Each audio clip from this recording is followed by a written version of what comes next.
Samantala, pinabulaanan naman ng Malacanang ang usapin na mayroong conflict of interest sa pagkakaluklok sa bagong commissioner ng Bureau of Customs na si Alberto Lina. Ito ang balita ni Nel Maribuhok.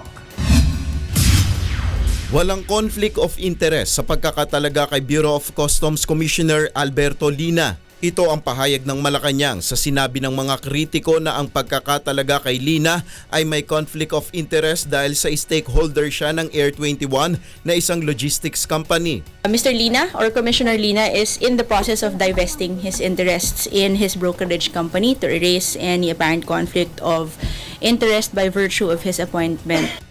Nilinaw ni Valte na hindi rin dapat maging issue sa mabilis na pagkakatalaga kay Lina kapalit ni John Sevilla. Sinabi ni Valte na mas komplikado ang paglalagay ng tao sa mga posisyon sa constitutional body gaya ng COMELEC at civil service. Elections are approaching, the President views and handles the screening with great care. Kasi po, yung pag ganyan, wala nang balikan yan. Kumbaga, kapag nailagay na yan sa constitutional body, impeachment na lang po ang magtatanggal dyan. Pinabulaanan rin ng Malacanang na kailangan ng Liberal Party ang malaking campaign funds sa 2016 presidential elections kaya mabilis ang pagka-appoint kay Lina. Wala pa rin konkretong impormasyon si Valte kaugnay ng mga inihayag ni Sevilla na isang religious group ang nagtutulak kay Attorney Teddy Raval na maging pinuno ng Enforcement and Security Service o ESS. First, I checked, we have not received any appointment paper regarding that particular position.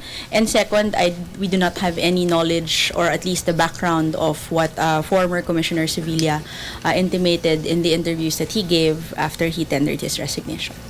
Una na ring sinabi ng Malacanang na patuloy pa rin ang ginagawang hakbang ng pamahalaan upang hindi makapasok sa alinmang ahensya ng pamahalaan ang mga taong may pansariling interes at agenda.